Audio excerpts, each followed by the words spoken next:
it is. I Yeah, suppose it's that's much. the nice thing about your lifestyle is, you got to take another half an hour to record some more. Why not, right? Right. You don't have anywhere you got to be. Big podcast money. Let's talk about it. Let's talk about that. Well, hello everyone, and welcome back to another episode of Let's Talk About That. I'm your co-host Tony, And I'm Martin, and this is the part 2 of our adventure with Amazing Adventure Closet. Indeed. And we round up the previous episode talking about fishing in Minnesota. Yes. Yeah. So I was curious, what's the furthest away you've gotten from home at this point? Probably Boca Chica Beach. We kind of hit Texas, and then we rounded our way back home from there. We have plans of going more east. The problem with going east for us is it's a little harder to find public land that has free camping. Because once you get to, I guess, Kansas and such, the areas to camp for free are few and far between. Yeah, we even had trouble in Texas. And for instance, like the Southwest is full of BLM, which is our free public land. Nevada, the state of Nevada, I think is like 60% BLM land. So, and BLM stands for the Bureau of Land Management. Okay. Yeah, that's important to know, I guess, because BLM has something else. I think it was something else. Black Lives Matter. Yeah. Quite controversial right there. Yeah. So you've seen a lot of stuff in your months out in the van. What's the? I mean, you've seen a lot of beautiful things, but what's the most exciting things you come as you remember now on the spot? The best memory so far that you can share with us.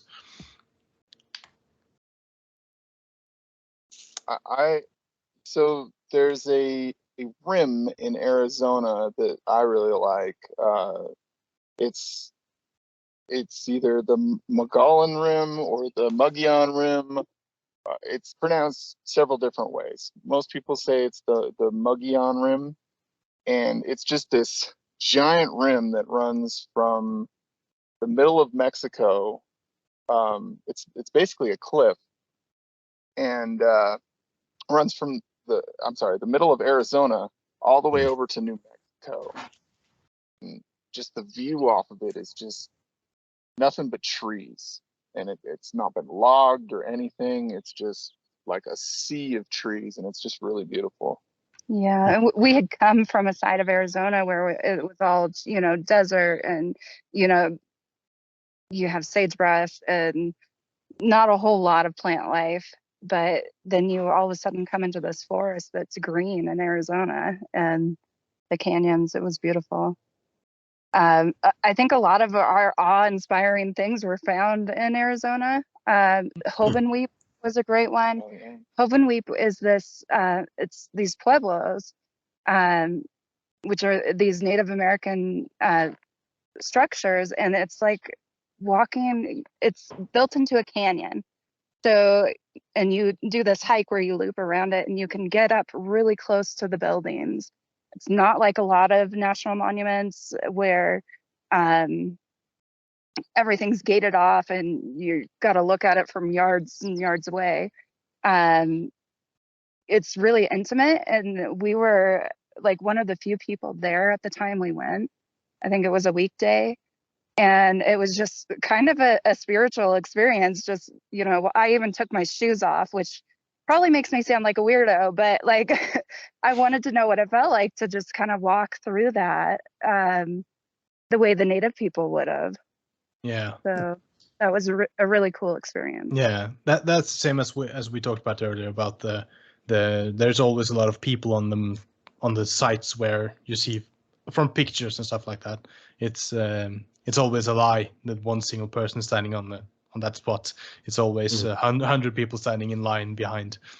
So being able to actually be a place where it's not that much people and being able to take in all the stuff, just processing it, that's amazing. Yeah, I envy you being able to do all that stuff, just looking at the map and we go there and maybe we go there or there, and you're just doing that. It's yeah.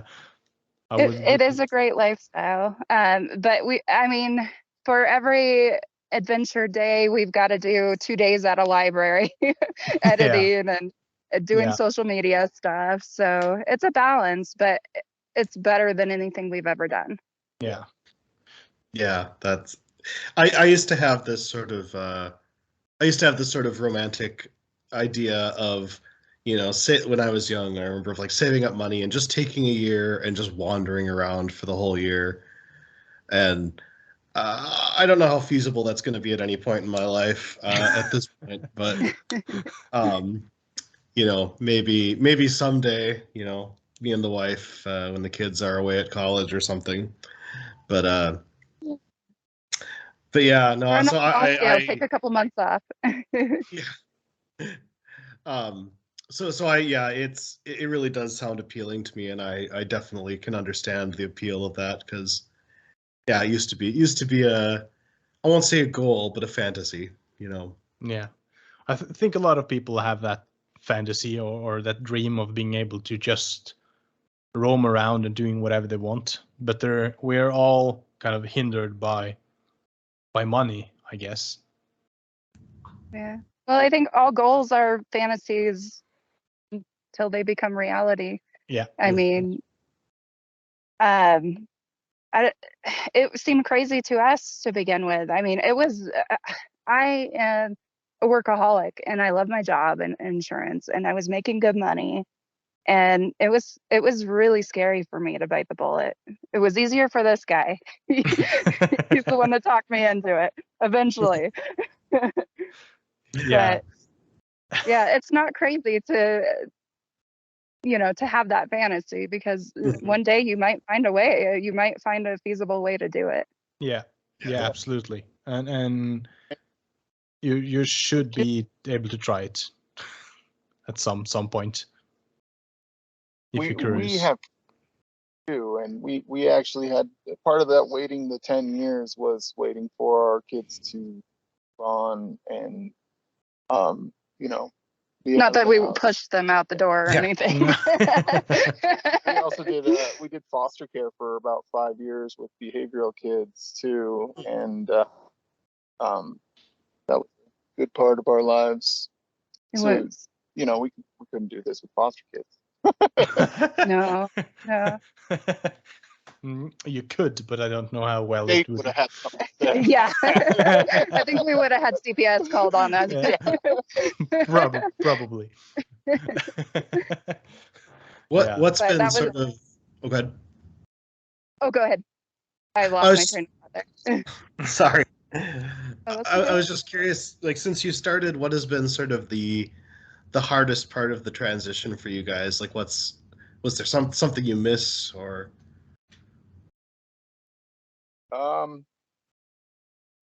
So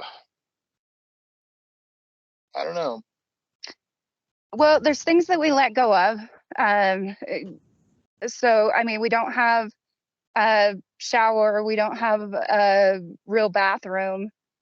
Sure. So those things we gave up. And at first I thought, oh my gosh, how are we going to deal with this? But now it's like,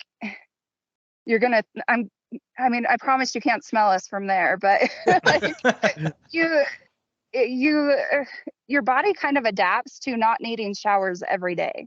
Yeah. So, you know, every, 4 to whatever days when we're feeling like we need a shower, we just find a rec center, or, if we're close by a body of water and it's warm out, we just jump in the lake. Like, it's not as big of a deal as we thought. Yeah, let's say I discovered similar. Oh, go ahead. I'm sorry, did I interrupt? Oh, just we always loved camping, and it just came natural to us. But yeah, go ahead. No, I was gonna say I discovered something similar during the pandemic.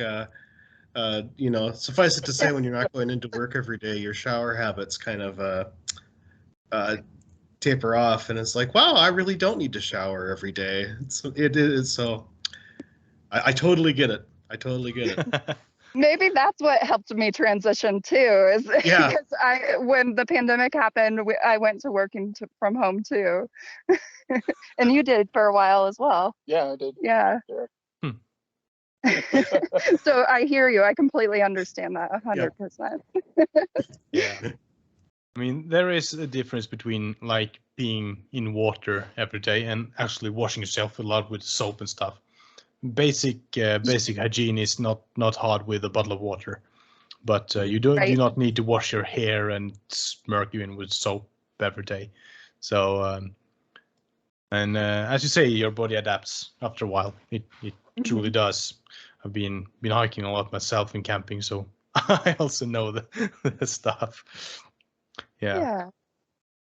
Your last on your channel, your canoe trip, we loved that episode. Yeah, that was great. So did I. It was amazing. I bet. Last time I actually got a canoe from a customer at work, and I had to do something with it, but it was kind of wobbly in the center, so it's on the rack down by the garage. And I bought this one last year, and the snow actually broke it in half, so I had to fix it. And it's so much better to paddle because it had this underneath and everything. So it was great experience to being out paddling, fishing, and just being outside. I love being outside, having the campfires by the water and stuff. Yeah, it's amazing. And yeah, I did some fishing too. I don't know if you've seen it, Tony, but yeah, we actually caught a couple of perches. Nice. I never eaten a perch. It looked good. Yeah, that was trout. I grilled the trout on the fire. Nice. Yeah. I have not seen that one yet. No, it's quite new. Yeah. You guys, you do some hiking by foot. I've seen that. You're walking far from the car, or just a day trip, or do you camp outside and stuff like that? Our channel, actually, we weren't always van life. It started as a hiking channel. And we're from a town called Darrington, Washington. It's a town of like 1,000 people. 1,200, yeah. 1,200. And it's surrounded by mountains. It's really beautiful, and the hiking there is amazing. So we, do day trips, 7 miles, or sometimes just a 2-mile trip, or multi-night trips. Yeah, or backpacking trips. We love ultralight backpacking. So we back when we had more money, we got into collecting really nice ultralight backpacking gear, and so that we could go further distances without wearing ourselves out. So I could carry more camera gear. Yeah. Half your weight is camera gear. More than half of my weight is camera gear. Sometimes I carry like 30 pounds of camera gear with me. Wow, that's a lot. Yeah. That's a lot. I also spend some money on camera gear, but I only have this tiny camera. It's just this big. Yeah. That's my camera. No drones and such fancy stuff yet. Kind of envy you guys having a drone, being able to take those beautiful shots. You're getting beautiful shots with what you're using. Yeah, the camera is new, and I'm so amazed of how. I mean, the camera is. I can't take it because I'm using that now, but it's basically this square. It's super. It's a DJI Action 2. It's really, really small. You were looking at those. Yeah, those are cool. Yeah, I'm amazed of the quality of the video, and I can dive with the camera unit for 10 meters down below. So yeah, I'm amazed of the quality. And DJI started out with drones, so I guess that's probably next on the list. Yeah. We'll work for film that a lot DJI with sponsorship. GoPro. Yeah. What did you say? We film a lot with our GoPro, and Yeah. which is the same DJI action. Yeah. It's bigger. Yeah. Not really. It's about the same size. Oh, really? Yeah. Oh, Yeah. Yeah. I mean, they're kind of the same size. Yeah. They're all. What about you, Tony? You do any filming with your cameras? You don't have any cameras, I guess. Not really, just my cell phone and my really high quality computer webcam, which one of these days I should probably invest in like a slightly nicer one if we're going to be doing these video podcasts. But yeah, I mean, mostly I just take pictures and videos of the kids doing, cute kid stuff. Yeah. But I mean, the cameras on the phones are pretty amazing these days. I mean, my phone has a 14 megapixel camera, and it takes some beautiful shots. Yeah, but mine was nice until the got dropped and the protective like glass over the camera broke, and now I get like dirty spots on the lens, and it's awful. Sounds like my phone. Yeah. It starts out perfect, and then it's like broken images for years until you get a new phone. Yep. So you're parked here. I guess you slept in the car or in a tent or something, because it's early in the morning now. And I mean, your car, it's 5 seats or something originally. And you built that. You built that over to being able to sleep in it and stuff like that. I've seen the video, but others haven't. Yeah, you want to explain it? Yeah, so it had stow and go seats, which are the seats that kind of fold into the floor.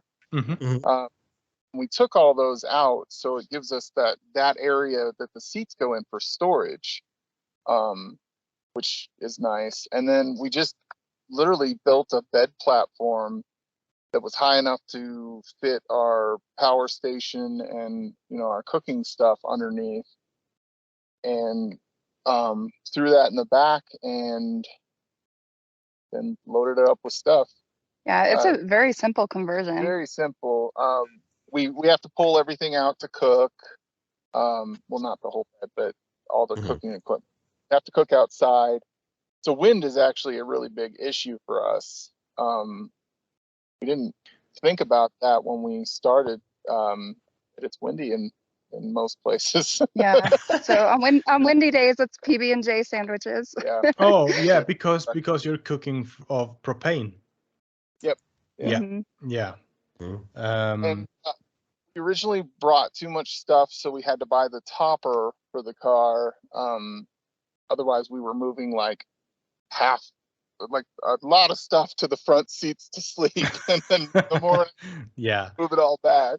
I mean, you probably learn as you go, right?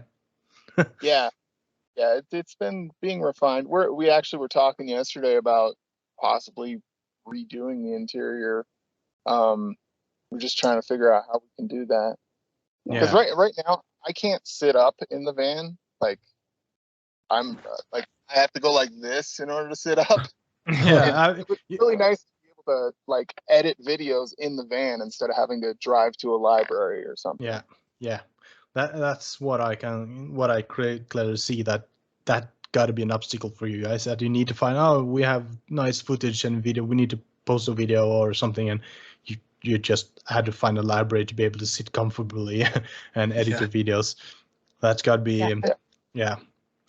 Libraries have been really great resources, though. Yeah. Because sometimes they have really good Wi-Fi, but we're also able to find like books of the local area. Yeah. So finding cool hikes, looking up rock hounding locations, and just history of the area is is amazing. We're huge advocates of the public library system. Yeah. I guess Pretty that's amazing. kind of wider used in America than here. I mean, Oh, really? I haven't been in the library here in my town since 10, 15 years, I think. It's not, yeah. I think that that's become a normal thing in America too. The libraries are struggling because not a lot of people use them anymore because there's Google. Like, you don't need to go to the library to look anything up anymore. Yeah. It's amazing some of the services that the libraries offer now, like audiobooks. Some of them even rent out video games. Yeah. And, we were at one library that had board games that you could rent. It's kind of crazy, and like maps, all sorts of stuff. Yeah, they have everything, and sometimes here they have these theaters for kids and readings for kids and stuff like that to get kids to read more, I guess, and trying to get people to come to the library. But I don't know how much visited those are. What about you, Tony? Are you a frequent visitor of the library? You know, not in a little while. We used to go quite a bit with my son when he was young, because the library we had back when we were living in Egan, it was a really nice library. It had a lot of like just kind of activity stuff to do too, like, you know, so we get to read some books. We'd check out some books and, you know, play on the little play sets that they had in there, and that was a good way to kill a couple of hours, you know. Yeah. On a slow afternoon. Definitely. Well, if I'm allowed to challenge you guys on anything, I challenge you guys to go visit your libraries. Yeah, the librarian will love to see you. Yeah, I'm sure they would. Yeah, I don't actually know where my local library is at my new house. So. When I'm at work, it's about 100 meters over to the library. Yeah. Yeah, just some food for the youngest one.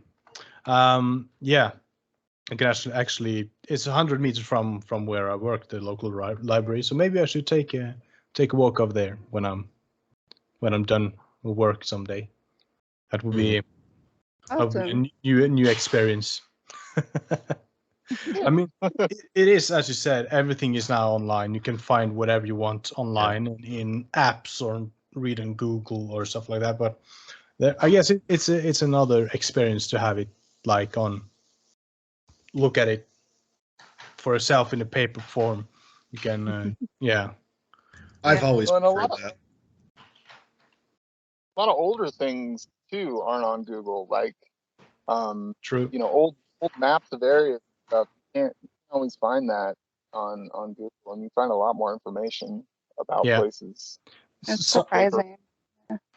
Some services are trying to digitalize old maps and all stuff like that. At least there they are, but it's it's hard to digitalize all that old stuff. I mean, there's a lot of work to even translate what's written. I mean, it's written with some silly handwriting from 1800 bone and arrow. So yeah. Well, books are becoming quite valuable too, like the older books that are, you know, out of print. And so, you know, you may not be able to afford buying that $1,000 book off of eBay, but you can go check it out at the library. Yeah. So yeah, absolutely. I have this it's not that old. It's a book from 1938 actually. I have it here at home. I haven't read it yet. It's written in Danish, so yeah, it's a bit harder to read, but it's not that hard. Do you have any old books at home, Tony? Boy, we do not have very many books at the moment. Actually, we've some of them. You know, we moved into this house about 3.5 years ago, and we are still not fully unpacked. Like, it's amazing how all the stuff we had that apparently we just don't really need, that's still out in big boxes in our garage, and their books were a lot of that, you know. Yeah. But yeah, nothing too fancy that I can think about. My parents have quite the book collection, but yeah, same with my parents. They have way more books than I have. mhm. You guys, I mean, you're traveling a lot, so you might not be able to kind of borrow books from that library and be able to read it and then deliver it on time. Do you have is it so that you can borrow from one library and deliver to another? We have here called little free libraries Mm. that they're book shares put up in neighborhoods, and you can take a book, leave a book, basically, and you can transport books that way. And a lot of libraries we visit now have like bookshelves full of free books that they don't check out anymore, that you can just either give a little donation to or just take. Yeah. But we were in a library the other day, and somebody visiting from out of town was able to get a card. And yeah, that's also another thing. A lot of them are locally funded, so if we don't have a local address, we can't get a library card from the large sum. Yeah, that's challenging. Yeah. Do you have to pay for the Wi-Fi and stuff like that when you're in the library? No, it's all free. No, yeah. That's. And if you don't have a card, some of them require you to have a library card, but you can give you a password. Yeah. I mean, soon it will be free for Wi-Fi, I guess. I mean, everyone's uses it, and people are using it for medical purposes and stuff like that. So I guess it's soon it will be free. I mean, many places in Southern Europe there is free Wi-Fi everywhere. So I guess you'll be able to be connected to Wi-Fi everywhere in not that many years from now. Yeah. But people want money always. Yeah. On our website, shameless plug here, theadventurecloset.com. I've done a few book reviews, so since we're on the subject of books, made me think of that. I've just started it, so there's probably like 6 of them on there, but books are not necessarily our theme, but on the website I do have a theme of that. You read more of the technical books? Yeah, more of the technical books. Yeah. What kind of books do you read, Liz? I'm all over the place. So the last book I read was A Walk Across America by Peter Jenkins. It was written in the 70s. A guy who didn't know anything about photography or anything. He was sponsored by National Geographic to he was given the cameras, no money. But he backpacked across a large section of America, and it's kind of a story of the people that he met and the experiences he had, and he was traveling with his dog, and it was a really cool book. Yeah. When are your book coming out? I'm actually writing a book. You are? Oh, that's amazing. Yeah, it's probably never going to come out, but BS. I'm working on it. Yeah, it should be out. I mean, you'll probably never be finished if you continue to travel, but right. Yeah. Do you have any plan for like when you're going to not drive around, to settle down in a place? Is it like if you find a beautiful place, like this is the perfect place for us, and just like Alaska or something? Alaska would be amazing, but I want to do it in a van. I don't foresee us stopping. Nah. Yeah. I mean, eventually we might buy, pieces of property. We can have like a, definitely go. and you could just buy a piece of cheap bare land somewhere and just park. Yeah. But yeah, don't see ourselves settling. But that could change. Yeah. I mean, Yeah, of you know. course. Tomorrow you can change the plan. That's also what's amazing with your lifestyle. You can planning on going there, and when you come to the cross section of the road, we're going that way instead, and just go for it and look at the map. Yeah, amazing. That's kind of what I do, but I work from home. When I try to find my hikes and stuff like that, I look at a map and find stuff closer to home. So I do not use the whole week on hiking. That's the minus of having having a house, I guess. You have to stay kind of stationed there. And yeah. The straight line mission guy. That was across Norway, wasn't it? That he went. Have you heard of GeoWizard on YouTube? It sounds familiar. It really He does. does these straight line missions, and I wanted to ask you about this because I believe one was across Norway. One was across Norway. Where he uses a GPS and he walks across Norway on a straight line, like through people's yards. And it was really interesting. And so I wanted to know if you had heard of it, but maybe you can check it out later and then let us know. I'm looking up the map here now, and that's quite amazing to do that. Yeah. Wow. Yeah. Well, he's also done Wales a couple times, which is much smaller. Yeah. I have to check that out.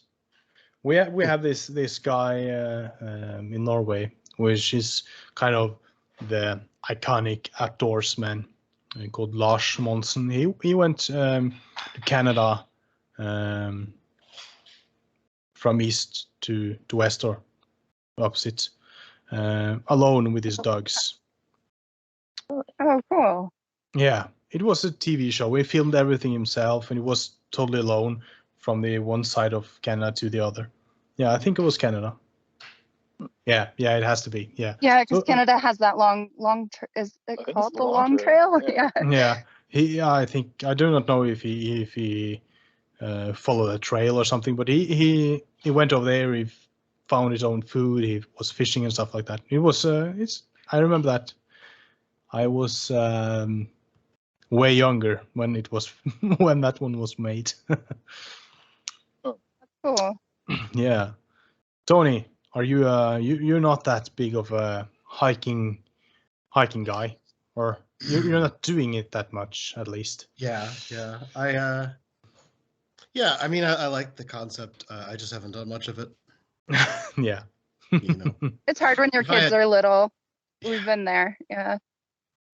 Yeah. Well, especially Minnesota, you know, I don't have like cool mountains to hike or anything like that. It's just can hike through this flat land, might be a hill. Yeah.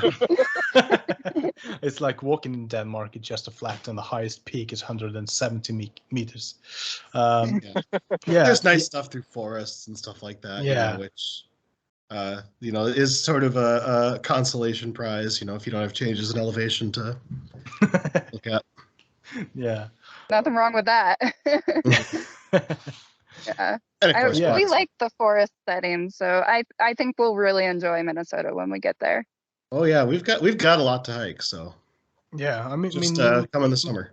Now you're in the desert kind of area. At least that's what it looks like. Yeah, and being from that to the forest, it's got to be. Yeah, that's a big change. It is. It's nice. We were noticing, like, we were talking about like how we in the mornings, you know, we're always outside. We were talking earlier this morning, and we don't think about the rain as much anymore. Being from Washington, it rained all the time, so it was always an issue. And ever since we left Washington, it's not been an issue. That's amazing. It's rained here like every other day, but it like rains for maybe 30 seconds. Yeah. and it's just like a trickle. It's Yeah. nothing. In Washington, it rains for months. Yeah. Like we all suffer from seasonal affective disorder in Washington. We're very sad people. Sad people of Washington. Well, that's amazing, guys. I guess we have to wrap up this episode too. It's been amazing to have you as our guests. Really interesting, and I'm sure there will be a ton of more interesting stuff on your social media, be it Facebook, TikTok, Instagram, or YouTube, or on your website, of course, with the book reviews and everything. I will definitely stay tuned. Yes. And our audiences should be too, definitely. Is there anything you guys would like to say to people? Well, yeah, again, thank you guys so much for having us on here. In regards to other people, if you're, I guess this is where we have to be kind of shamelessly plugging ourselves, right? Do it. Okay. So if you are a person that has wanderlust, that dreams of going to places they've never been, but you just can't, you're doing that 9 to 5, you're being a lot more responsible than us. You can find an escape in our videos. That's what they're there for. That's what we film them in a way that you can kind of vicariously experience these places with us. You can come along with us. Yeah. Do you have any shameless plugs on us?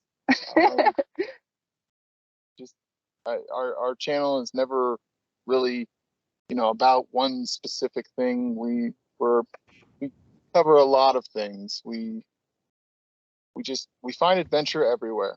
Yeah. Rock hounding, abandoned places, fishing, hiking. We're all over the place. Van life. Life, yeah. It's van life and hiking. That's kind of your main thing, I guess. It does become that at least. Yeah. And for all you people out there, check out the Adventure Closet channel. We'll put everything in the description and the comment section, and hit the subscribe button and the notification bell on Adventure Closet channel and our channel, Tony. That would be amazing to have some more subscribers and listeners and viewers and whatever you do.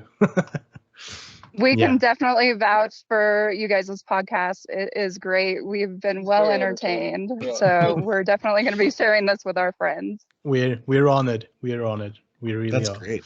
Yeah, that's absolutely amazing. So any last words, Tony, before the execution? It's just good to know that someone other than my mom listens and enjoys our podcast. Listens to and enjoys our podcast. Our moms are our biggest fans too. Yeah, that's usually Moms how are it great is. that way. Yeah. But no, I just echo what Martin said. I'm so happy that you guys came on with us, and you were our first. You're our second special guests, because if my son hears that, I don't consider him a real special guest, He's the first. there'll be tears. But no, thank you so much for coming. Yeah, there's something different with having you like sitting in a totally different place and having a nice chat with us. I really enjoy this. Yes. I really enjoyed it as well. Yeah. This is good. It's amazing. So thank you guys. Thank you. Thank you. Until next time, guys. Goodbye. See you All around. right. See you next Bye week. now.